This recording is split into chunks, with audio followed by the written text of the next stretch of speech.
Bien, ya estamos con el defensor del pueblo, Walter Gutiérrez, quien ha tenido la deferencia de darnos una entrevista, al menos telefónica, para hablar del papel tan importante que ha desempeñado la institución de la cual él hoy está a cargo a lo largo de, desde que se fundó, desde que se creó esta institución. Ha desempeñado un papel importantísimo y hemos escuchado unas declaraciones en primera vuelta del candidato Pedro Castillo respecto a que hay que desactivar la Defensoría del Pueblo. Después la matizó, le ecualizó, digamos, pero se habló del tema. Y la Defensoría del Pueblo siempre pone los faros en los grandes problemas nacionales también, además de atender cientos de demandas ciudadanas de diverso tipo, siempre pone los faros en el oxígeno, en los conflictos sociales, en los derechos humanos, y es por eso que es importantísimo su papel en el desarrollo de la vía nacional. Por eso Walter Gutiérrez ha querido hablar con nosotros para hablar del papel de la Defensoría del Pueblo. Buenas noches, señor Gutiérrez, doctor Gutiérrez. Gracias por estar en 2021. René, buenas noches, encantado de saludarlo. ¿Qué le parece que en una campaña tan intensa, pocas veces tan intensa, siempre son intensas las segundas vueltas, pero esto parece un coliseo romano, la verdad? ¿Qué le parece este ninguneo, esto de desactivar la Defensoría del Pueblo, porque no atiende? Le preguntó a los compatriotas que estaban escuchándolo, ¿a ustedes los ha atendido la Defensoría del Pueblo? Y ellos dijeron no, y eso es jugar con fuego. Bueno, creo que es una oportunidad para recordar que la Defensoría del Pueblo es una institución autónoma de rango constitucional que tiene por función la defensa de los derechos fundamentales y también supervisa los deberes del Estado, las funciones administrativas y la prestación de servicios públicos. A lo largo de los últimos 25 años, la Defensoría del Pueblo ha realizado sus funciones con bastante eficiencia, no obstante que los recursos con los que cuenta son extremadamente limitados. Ha centrado su enfoque de acción básicamente en las personas más vulnerables, los pueblos indígenas, niñas, niños y adolescentes, personas con discapacidad, migrantes, adultos mayores, en fin. A mí me hubiera gustado que los candidatos, por ejemplo, revisen el informe que en noviembre de 2016 hicimos a propósito de todo el sistema de salud y donde dimos cuenta de las precariedades, las limitaciones que tenía el sistema de salud. Me estoy refiriendo a noviembre del 2016, una supervisión que se hizo en la cancha, no es una supervisión de escritorio. Le dábamos cuenta de todas las precariedades y instábamos al gobierno a que se fortalezca todo el sistema y subsistemas de salud, y que en ese momento ya señalábamos que no íbamos a poder hacer frente a crisis sanitarias. Entonces, creo que es una ocasión para que los candidatos entiendan, comprendan cuál es la labor que ha cumplido la Defensoría del Pueblo a lo largo de todos estos años, y más bien, por el contrario, busquen de fortalecer la Defensoría y también otras instituciones que forman parte del sistema democrático, del sistema constitucional y que garantizan derechos. Claro, y siendo la Defensoría tan importante además, ¿no?, que vela por las personas más indefensas, por eso se llama Defensoría del Pueblo, justamente, del pueblo, una palabra tan usada en las campañas electorales. Y además, como usted dice, se advirtió esto, que era una verdad prepandémica que la pandemia nos la enrostró, ¿no? Y usted ve realmente voluntad política de ambos candidatos, incluso el Parlamento elegido, de reformar completamente el sistema de salud. Bueno, este es un imperativo inexcusable, ineludible: reformar, fortalecer el sistema de salud. Tanto el legislativo como el ejecutivo, que son los poderes políticos, tienen que entender dos cosas. En primer lugar, que el poder al que acceden es un poder temporal y limitado, con limitaciones. En un caso, los actos de gobierno, y en otro caso, los actos legislativos.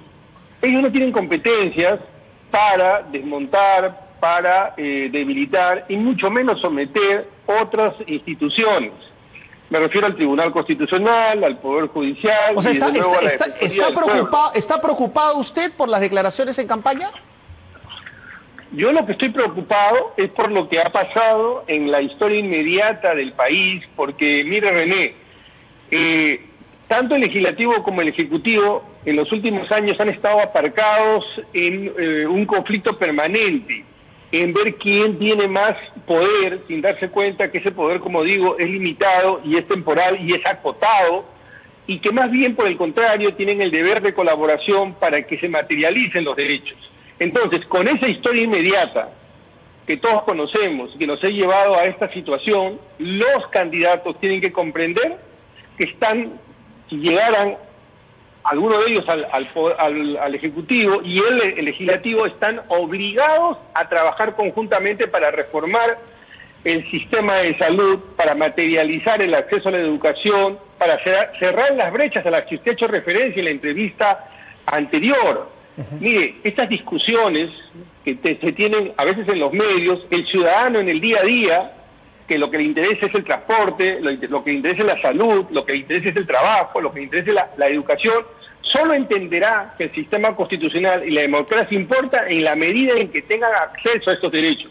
Entonces sí me preocupa que los candidatos no entiendan a qué están accediendo, es decir, tanto en el Ejecutivo como en el Legislativo. El acto legislativo tiene límites y los actos de gobierno tienen límites. De acuerdo. El problema es que las opiniones que usted da no son vinculantes. No sé si para usted eso es un problema. Tal vez es parte de la naturaleza justamente de la Defensoría. A ver, distingamos.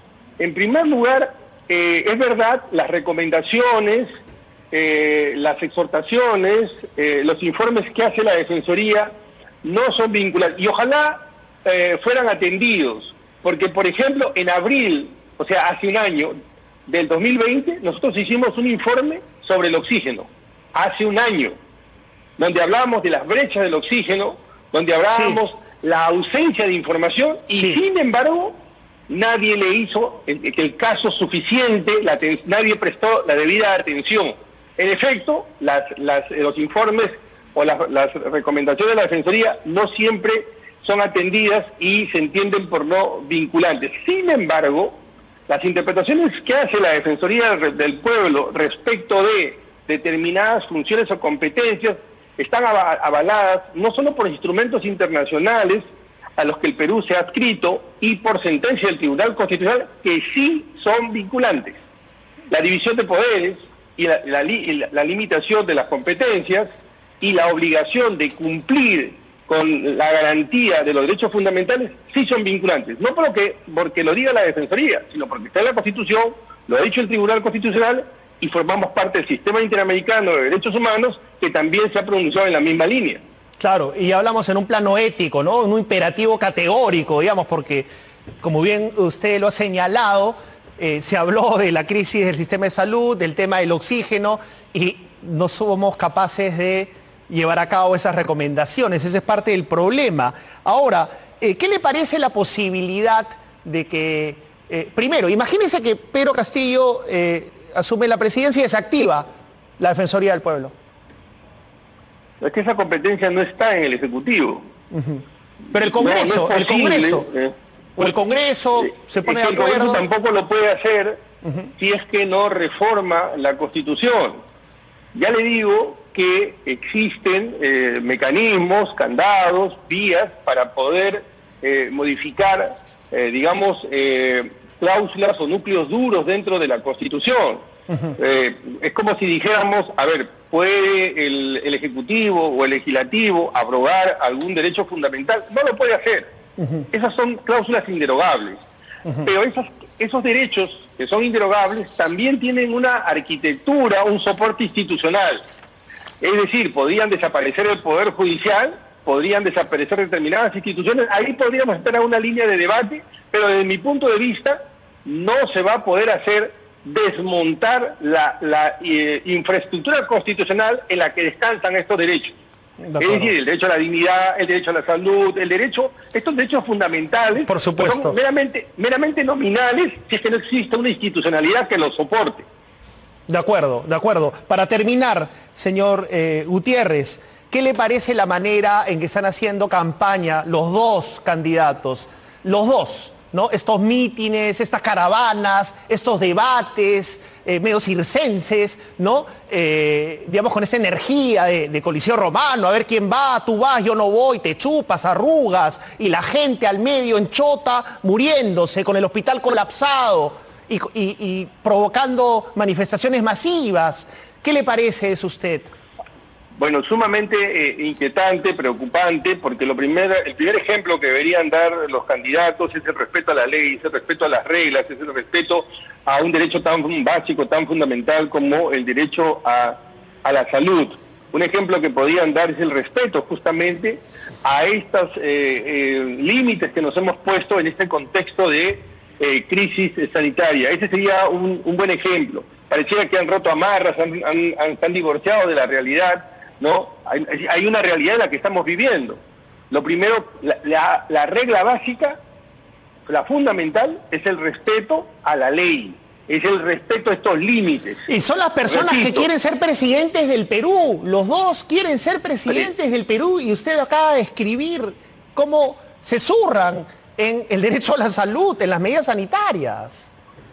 Sí, precisamente hace un momento decíamos, quienes pretenden acceder a la presidencia de la República tienen que comprender que están por debajo de la ley, no por encima de la ley, y tienen que entender que ese poder es limitado y es temporal. Los anteriores presidentes que no han entendido esto, mire usted cómo han terminado. Y lo estamos viendo en campaña y por parte de los dos, hay que decirlo. Es inquietante para la Defensoría, es preocupante a ambos. Ok, doctor Gutiérrez, muchísimas gracias por darnos esa entrevista y haber hecho esta invocación que realmente nos tiene muy preocupados a todos por las consecuencias de contagio que puede haber. Muchísimas gracias por estar en 2021. Vamos a una pausa y volvemos.